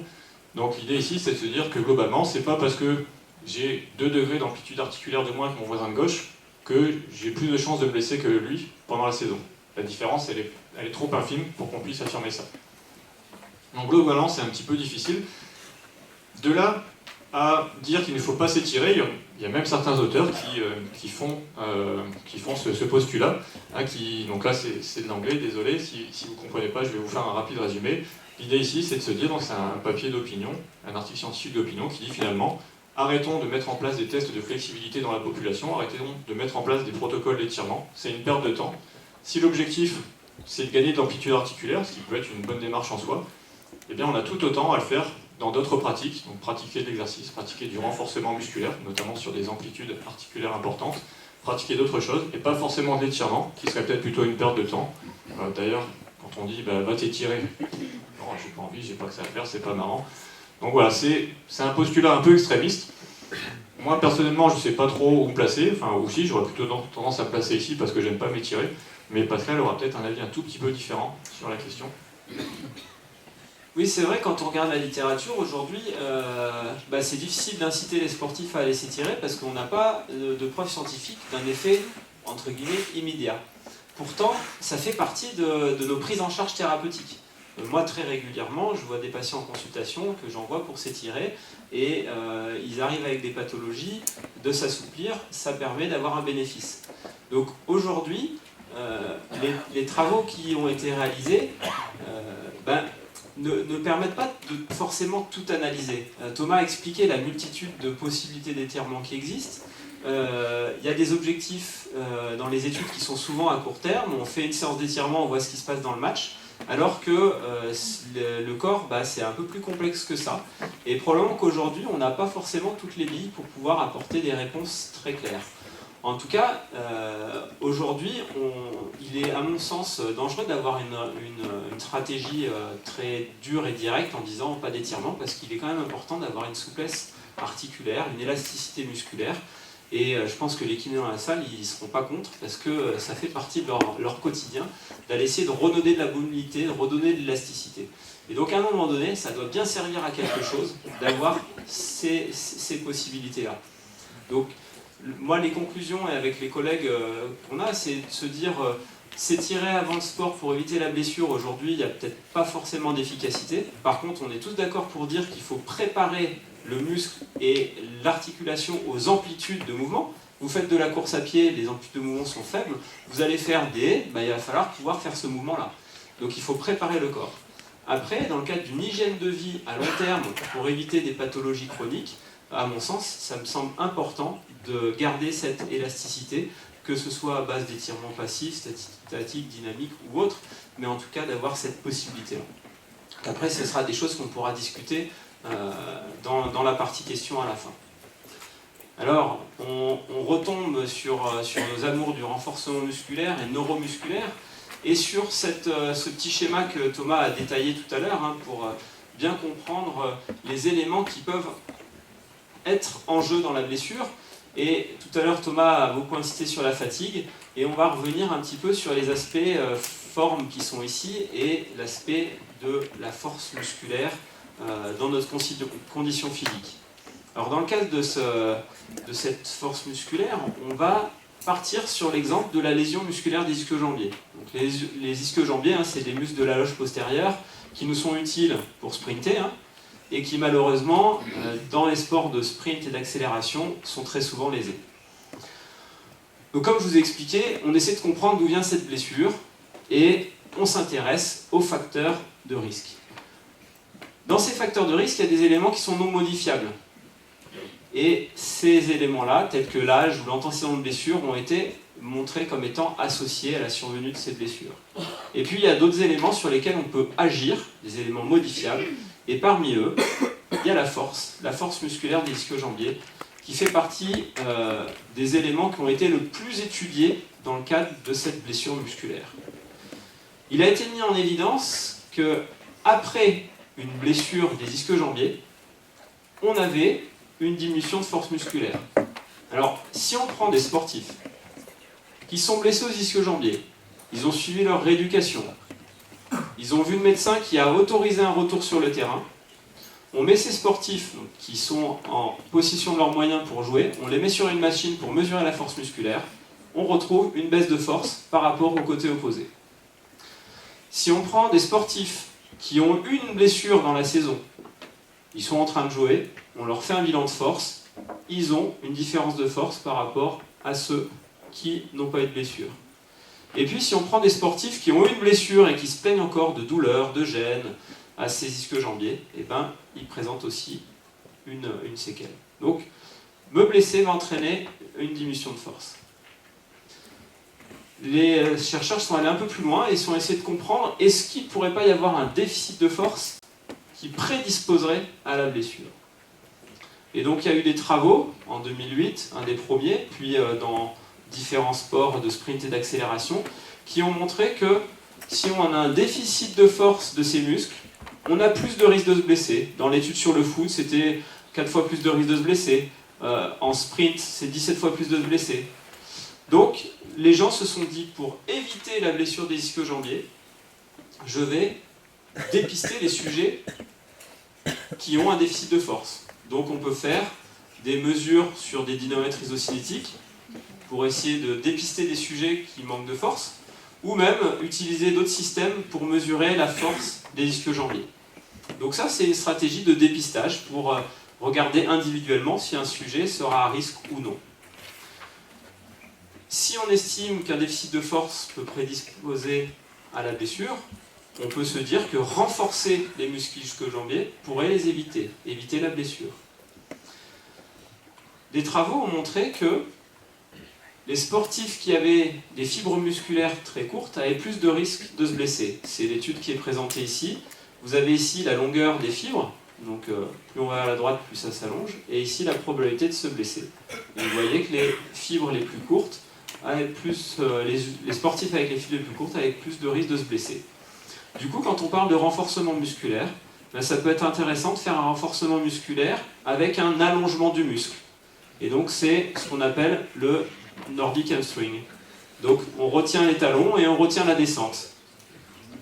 Donc, à ne pas faire si vous n'êtes pas échauffé et pas un peu entraîné. Donc ça c'est un exercice de renforcement musculaire qui a été développé dans les années 1890, qui est revenu à la mode il y a une quinzaine d'années, mais c'est un exercice extrêmement ancien, et donc qui a fait couler beaucoup d'encre. Il y a eu énormément d'études qui ont analysé son efficacité, et donc ça c'est une synthèse de plusieurs études, et vous voyez à droite des groupes de sportifs qui ne font pas l'exercice, à gauche des groupes de sportifs qui font l'exercice, et là c'est la somme de tous les effets, et on voit que ça dépasse le petit trait ici, qui montre que ça a un effet pour éviter la blessure. Donc faire cet exercice peut permettre d'éviter la survenue d'une blessure des ischios. Alors dans cet article, ils sont allés un peu plus loin. Ils ont groupé les gens aussi entre ceux qui ne font pas l'exercice et ceux qui font, mais en fait ils ne le font pas vraiment. Et donc en fait, si on ne le fait pas vraiment, ça ne marche pas. Il faut vraiment le faire pour que ça marche. Donc ça, c'est rassurant. Alors ce Nordic hamstring, c'est aujourd'hui l'exercice de référence. Et certains disent c'est criminel de ne pas proposer cet exercice dans des populations qui font des sports de sprint et d'accélération. Alors c'est un exercice intéressant, mais quand on regarde comment les muscles des ischio-jambiers sont activés dans différents exercices, le Nordic hamstring, celui-là, hop, ici, va activer différents groupes musculaires. Donc les ischio-jambiers, il y a plein de chefs musculaires. Le chef musculaire qui est le plus souvent lésé, c'est la longue portion du biceps fémoral. C'est lésé dans 70% des cas. Le Nordic hamstring ne l'active quasiment pas. Donc en fait, l'exercice qui est efficace, qui est le plus prescrit, qui fait couler le plus d'encre, ben, a priori, il n'est pas capable d'activer le muscle qui est le plus souvent lésé. Pourtant, ça marche. Bon. Alors, on va pas être... il faut être pragmatique. Ce qui est important, c'est de varier un peu les plaisirs. Donc vous avez différents exercices qui existent pour solliciter tous les groupements musculaires. Et vous avez encore ici des exemples où on peut même solliciter un petit peu, moyennement ou beaucoup, les muscles des ischio-jambiers. Comme ça, ben, on le rend plus intelligent, on le sollicite de manière différente. Donc ça, c'est des exercices de renforcement musculaire qu'on peut mettre en place pour améliorer la condition de ces muscles et du coup les préparer à l'effort. Mais les préparer à quel effort ? Nos sportifs de sprint, d'accélération, c'est pas ça leurs exercices au quotidien, c'est les sprints. Et de la même manière que les scientifiques avaient analysé l'activité musculaire dans les exercices précédents, ils ont comparé l'activité musculaire des ischio-jambiers pendant le sprint à l'activité pendant les différents exercices précédents. Et donc vous voyez que globalement, lors des exercices qu'on fait, soit en rééducation, soit en préparation physique, on active à peine à la moitié de ce qui est fait en sprint. Ce qui fait que quand vous préparez un sportif en faisant ces exercices-là, ben vous ne préparez pas vraiment à la sollicitation qu'il y aura en sprint. Donc si vous voulez le préparer au sprint, il faut sprinter. Alors on s'était dit, comme cette étude elle est importante hein, pour montrer ça, on s'est dit mais peut-être que les auteurs, les résultats ne sont pas justes. Donc on a refait la même étude, avec des exercices légèrement différents, mais de même inspiration, du sprint, et on a les mêmes résultats. Donc sprinter c'est le meilleur moyen pour activer au maximum les ischio-jambiers. Donc de tout ça, ce qu'il faut noter c'est que dans le cadre du renforcement musculaire, c'est un petit peu dangereux ou dommage de faire qu'un seul exercice. Il faut varier les exercices, il faut varier les intensités, et surtout penser à être fonctionnel pour préparer le corps à ce qu'il va faire, préparer l'organe à ce qu'il va faire. Alors, Thomas va nous parler un peu des courbatures. Effectivement, donc si vous avez envie d'implémenter un petit peu d'exercices excentriques dans votre préparation, et vous auriez de bonnes raisons de le faire en variant, comme le disait Pascal, votre pratique, eh bien vous allez avoir la bonne surprise déjà de transpirer pendant votre séance, et la mauvaise surprise, 1 à 2 jours après, d'avoir beaucoup de mal à vous asseoir, d'avoir quelques douleurs. C'est ce qu'on appelle les courbatures. Les courbatures, c'est la conséquence de dommages musculaires qui ont été créés par l'exercice excentrique notamment, ou par des contractions inhabituelles. Donc en fait, quand on parle de courbature, c'est simplement en fait une douleur musculaire. On peut la coter sur une échelle de 0 à 10 par exemple. Et vous allez voir que immédiatement après l'effort, 24 et 48 heures après, avec un pic à 48 heures, vous allez avoir une douleur retardée, qui n'est pas immédiate après l'exercice, et qui va être liée purement au phénomène inflammatoire dont parlait tout à l'heure Pascal avec la blessure. On retrouve les mêmes ici avec des micro-lésions musculaires engendrées notamment par l'exercice excentrique. Et donc cette douleur ici, c'est quelque chose de normal. Il ne faut pas forcément en avoir peur quand on pratique, quand on se remet à l'activité. Vous étiez 15-20% dans la salle. Si vous allez vous remettre à l'activité, vous allez forcément avoir des courbatures. C'est pas grave, ça fait partie du processus de remise au sport, et même les plus sportifs ont des courbatures. Alors le but ici n'est pas de dire comment on peut traiter les courbatures, il existe plein de techniques, certaines sont bonnes, d'autres sont à proscrire. On va éviter les étirements surtout, on pourrait accentuer, on va éviter les anti-inflammatoires. Le mieux, ça reste finalement le repos, les protéines. L'immersion peut avoir un effet, le massage peut avoir un effet à court terme, mais globalement, c'est pas forcément intéressant parce que ça va limiter l'inflammation, ça va limiter la régénération, etc. Donc globalement, protéines, récupération, repos seront largement suffisants pour ce qui vous intéresse, en sachant que après votre séance excentrique, vous allez avoir une altération au niveau de vos fibres musculaires qui sera suivie d'une période de remodelage qui peut prendre 1 semaine, 2 semaines, parfois plus, pendant lesquelles, si on laisse faire cette inflammation, on va avoir une régénération musculaire qui va faire que vos fibres musculaires vont se renforcer, elles vont être plus solides.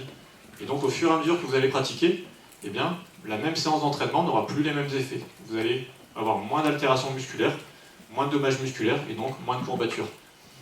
Ce qu'on peut voir ici, par exemple, dans une étude qui montre l'évolution de la douleur après un protocole fatigant impliquant uniquement des contractions concentriques, donc très peu de dommages musculaires et très peu de courbatures, de douleurs. La même chose après un protocole excentrique. Donc là, on a eu une altération des fibres musculaires, une douleur musculaire retardée à 1 et 2 jours. Et puis si on refait exactement la même séance excentrique 2 semaines plus tard, les douleurs sont bien plus faibles. Parce qu'on a régénéré, réparé les fibres musculaires, et on a donc un effet protecteur de l'exercice excentrique sur ces dommages musculaires. Donc une nouvelle fois, ici, on n'est pas tout à fait dans le cadre de la blessure musculaire, mais l'idée c'est bien de dire que finalement, l'activité physique va nous permettre de prévenir aussi les désagréments de l'activité physique. Donc plus je pratique, moins je suis sujet aux courbatures. On peut le voir ici également, avec différents exercices qui vont permettre de protéger. Donc là on a un indice de protection, plus cet indice est grand, plus l'exercice que j'ai fait va être capable de me protéger des futures courbatures. Donc si je fais un exercice excentrique maximal, je vais être capable de protéger globalement à 80% l'exercice que je vais réaliser 2 semaines après. Si je fais un exercice à 80%, 60%, 40%, 20%, je suis toujours capable malgré tout de protéger, d'avoir des adaptations qui vont limiter les courbatures lors du 2e exercice qui sera réalisé 2 semaines plus tard. Ça marche également avec des contractions isométriques, alors pas forcément avec un indice de protection important, mais si cette contraction isométrique est faite à une longueur musculaire importante, et bien là je suis capable aussi de protéger de façon importante. Donc, être actif, faire des séances, va faire que vous allez être de plus en plus résistant à ce type de sollicitations dans lesquelles les contractions excentriques prennent une place importante. Avec quelque chose d'assez intéressant aussi, c'est que le simple fait de travailler un côté peut aussi avoir un effet préventif de protection sur le côté opposé, notamment grâce à des modifications d'activation nerveuse, il y a des processus inflammatoires qui vont évoluer également avec l'entraînement. Donc, pratiquer. Pratiquer, c'est la meilleure façon de prévenir la survenue des blessures, mais aussi la survenue des courbatures. Alors, quand on revient sur les stratégies, donc on parlait de contrôle neuromusculaire, on a dit que c'est important d'optimiser la force, l'amplitude articulaire éventuellement, la puissance, l'endurance, avoir une bonne hygiène de vie.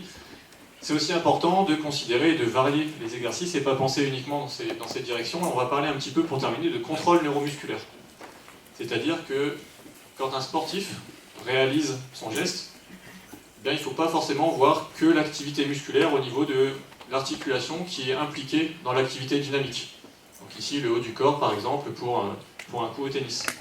Ce qui va être capable également de vous diminuer le risque de blessure, c'est d'avoir un bon contrôle neuromusculaire, avoir une bonne stabilité articulaire, un bon gainage et une bonne stabilité articulaire au niveau des membres inférieurs, par exemple. C'est aussi ça qui va vous permettre d'éviter de vous faire une entorse, de chuter, de vous blesser. Voilà par exemple un très bon exemple de contrôle neuromusculaire efficace. Ça date d'il n'y a pas si longtemps. Vous allez reconnaître Cristiano Ronaldo qui s'envole. Et ce qui est intéressant, c'est de regarder la chute, la réception. Il tombe de, alors je crois qu'il de 56, c'est ça, ouais. Donc il met sa tête à 2,56 m. Et à la réception, la jambe elle tient, il n'y a pas de souci. S'il n'y a pas le contrôle neuromusculaire, le genou part dans tous les sens et là c'est la blessure assurée. Donc ça c'est aussi une composante très très importante de la prévention des blessures. Regardez bien, à la réception, donc ça tombe de haut, il y a un déplacement du haut vers le bas et en même temps un déplacement vers l'avant. C'est impressionnant. Et le genou il bouge pas. Bam. Là il y a un contrôle neuromusculaire, c'est ça. Là il n'y a pas de blessure. Ça c'est le bon exemple. Ça c'est le mauvais exemple. Non. Voilà. Là, le contrôle neuromusculaire, il n'a pas permis de stabiliser l'articulation. Et ça, c'est quelque chose, finalement, on n'y pense pas souvent. Ok, la prévention des blessures, c'est améliorer sa force, c'est l'hygiène de vie. Mais finalement, être capable de tenir sur ses appuis, d'être stable, c'est aussi quelque chose d'important. Là, l'articulation, elle n'est pas gainée. Donc c'est aussi quelque chose d'important. Le but, quand on parle de contrôle neuromusculaire, c'est d'assurer la stabilité articulaire. Alors ça vaut ici par exemple au niveau de l'articulation de la cheville, du genou, mais c'est aussi le bassin, c'est aussi le gainage. C'est vraiment très important. Alors on ne va pas rentrer dans tous les détails, mais tout ça, c'est basé finalement sur une interaction entre des récepteurs sensoriels que vous avez dans les muscles, dans les tendons, et votre système nerveux central. On a une interaction entre les mouvements que vous allez faire qui vont générer des événements sensoriels au niveau de vos muscles, de vos articulations, et ces informations qui vont remonter jusqu'au système nerveux central, qu'on ne voit bien évidemment pas détaillé ici, et ce système nerveux central doit être capable de gérer cette information pour produire une réponse. Donc on va essayer d'aller voir un peu plus loin. L'idée vraiment c'est d'éviter l'entorse, d'éviter la blessure. Donc la première chose c'est, on parle souvent de proprioception. La proprioception finalement c'est quoi? Pourquoi c'est important pour les sportifs? La proprioception, c'est simplement, ce que vous avez noté ici, la perception de la position du mouvement des différentes parties du corps et de la force générée par vos muscles. Donc vous avez des récepteurs sur la peau, dans vos muscles, dans vos tendons, dans vos articulations, et puis des récepteurs plus labyrinthiques dans l'oreille interne, qui vont être traités au niveau du système nerveux central, et ça c'est la proprioception. La perception que j'ai de mes membres, de leur position, de leur production de force. Et une fois que j'ai ça, le tout, c'est d'être capable de répondre à des modifications de mouvement au niveau de mes muscles, au niveau de mes articulations. Et ça va être le contrôle neuromusculaire, le contrôle sensorimoteur. C'est-à-dire, mes récepteurs captent peut-être un mouvement au niveau de la cheville, mon ligament qui s'étire un peu trop parce que la cheville part sur le côté, et bien c'est être capable, de façon réflexe, directement par la moelle épinière, d'entraîner une contraction qui va me remettre en équilibre, qui va restabiliser mon articulation, ou alors d'avoir cette même information qui est intégrée au niveau du cerveau, qui lui va envoyer une commande pour rétablir la stabilité articulaire. Malheureusement, le plus souvent, quand la perturbation est de faible amplitude, on va être capable de rétablir de façon réflexe ou de façon plus régulée au niveau cortical la perturbation, on va être capable de se restabiliser. Par contre, le plus souvent, dans la blessure, ça va trop vite pour qu'on puisse de façon réflexe rétablir l'équilibre. Donc notre système nerveux, il a développé des adaptations. Donc on va parler d'un contrôle neuromusculaire avancé. C'est-à-dire que lorsque vous programmez votre mouvement, Vous exécutez votre mouvement, ça crée un mouvement, ça le perturbe, et vous pouvez avoir une altération de la posture. Donc ce déséquilibre dont on parlait. Normalement, si on prend une boucle simple, eh bien, on a un feedback, donc la posture est modifiée. Donc en conséquence, on change notre programme postural pour exécuter la posture et rétablir l'équilibre. Donc, je prends l'exemple de Ronaldo, il saute, son genou tombe au sol, on a un petit déséquilibre d'articulation qui part un petit peu en valgus vers l'intérieur, donc du coup, de façon réflexe, je peux avoir une contraction qui restabilise mon articulation dans le bon sens. Ça, c'est une première façon de faire. Mais le plus souvent, ça va trop vite. Donc le système nerveux central, il va anticiper cette information en se disant, je sais qu'à la réception de mon saut, je vais avoir un déplacement articulaire, donc je vais tout de suite anticiper les contractions nécessaires pour maintenir ma stabilité articulaire. Et c'est ça qu'on appelle le contrôle neuromusculaire avancé, c'est programmer le mouvement et en même temps exécuter un programme correctif avant même la perturbation. Je sais que je vais être déséquilibré, donc j'anticipe en contractant tous les muscles qui sont impliqués dans la correction pour justement ne pas être déséquilibré. Et ça, c'est quelque chose qui peut s'entraîner et qui va fondamentalement limiter le risque de blessure. Et je vais passer la parole à Pascal. Et donc pour faire ce genre de choses, pour préparer ce contrôle moteur avancé, eh ben nous vous conseillons d'aller faire ce type d'exercice chez vous. Vous verrez, c'est pas très compliqué. Il suffit juste un peu d'espace. Donc vous pouvez voir dans ce cadre de petits circuits, tout se passe sur des outils de déstabilisation. Et donc ce qu'a expliqué Thomas sur le contrôle sensorimoteur, le contrôle moteur, il est constamment en train de réagir à des situations déstabilisantes pour le préparer après à son activité.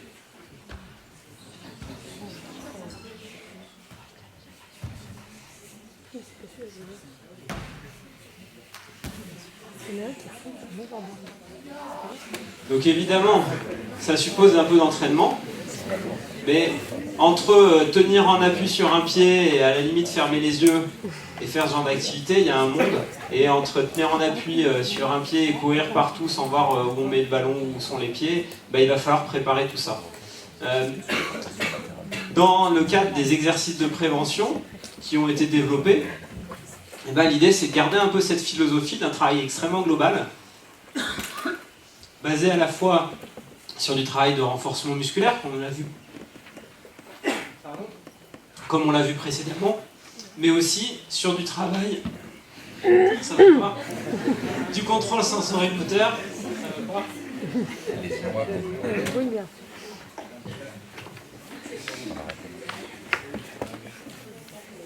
On va voir si ça reprend. Et donc, de travailler ce contrôle sensorimoteur, donc avec des exercices plutôt de bondissement, de saut, de déplacements latéraux. Et donc, un programme a été développé par la FIFA sur différents exercices à réaliser de manière régulière dans la semaine pour viser à diminuer le risque de survenue de blessures. Ce programme, il y a eu différentes études qui ont été faites, dont celle-là qui est une des études principales, où ils ont pris une cohorte de 2000 footballeurs qu'ils ont divisé en deux groupes. Un groupe qui faisait le programme, un groupe qui ne le faisait pas. Ils ont compté les blessures pendant la saison. Donc vous avez la pratique du foot qui augmente dans la saison. Vous avez les blessures qui vont augmenter durant la saison. Les traits continus, c'est ceux qui font le programme. Les traits discontinus, c'est ceux qui ne font pas le programme. En rouge, les blessures sévères. Et en bleu, les blessures des membres inférieurs. D'une manière générale, quand on fait ce programme, on arrive à réduire d'environ 50% les blessures. C'est un programme assez simple, là qui est plutôt dédié au foot. C'est dans le sport où il y a le plus de choses qui ont été faites. Des travaux ont été faits un peu en basket et en hand. Et donc, l'objectif, c'est de travailler un peu toute cette condition physique, ce contrôle neuromusculaire dont on a parlé, pour éviter la blessure. D'autres études ont essayé d'analyser plus spécifiquement certaines lésions, membres inférieurs, bassin, genoux, chevilles. Et ce qu'on peut constater, c'est que ce n'est pas travailler uniquement la force ou l'équilibre ou l'élasticité ou différents paramètres, il faut les travailler tous en concert. C'est le fait de travailler dans la globalité qui va potentialiser les effets pour permettre d'avoir un effet réducteur sur le risque de blessure. Donc en gros, il faut travailler de manière globale. Dans les éléments que vous avez mentionnés comme pouvant permettre d'éviter la blessure, il y a l'échauffement. Aujourd'hui, il n'y a pas de preuves, il n'y a pas d'études qui ont analysé un groupe qui ne fait pas d'échauffement et un groupe qui fait un échauffement avant le sport. Parce qu'on est tellement convaincu que c'est important que personne ne va faire du sport sans s'échauffer.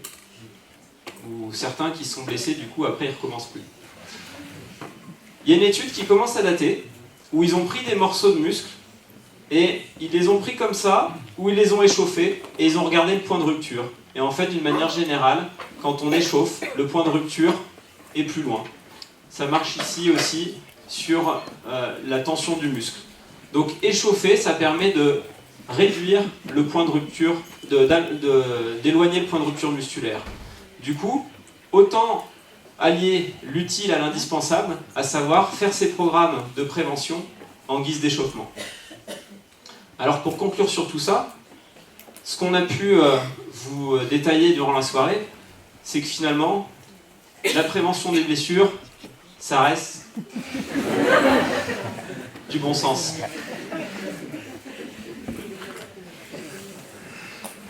Ce qu'on a pu voir ensemble, c'est que développer des qualités physiques, c'était propice à la prévention. Ne pas négliger les bienfaits du renforcement neuromusculaire dans sa globalité. Il ne faut pas trop en faire et il faut être progressif.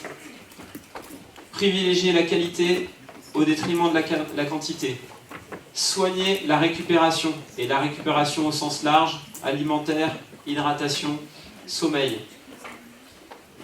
Un esprit sain dans un corps sain, et puis il y a des éléments qui ne dépendent pas forcément du sportif. Il y a une vision un peu globale. La blessure est multifactorielle, et il est important d'avoir ce regard aussi multifactoriel quand on parle de prévention. Merci pour votre attention. Avant de passer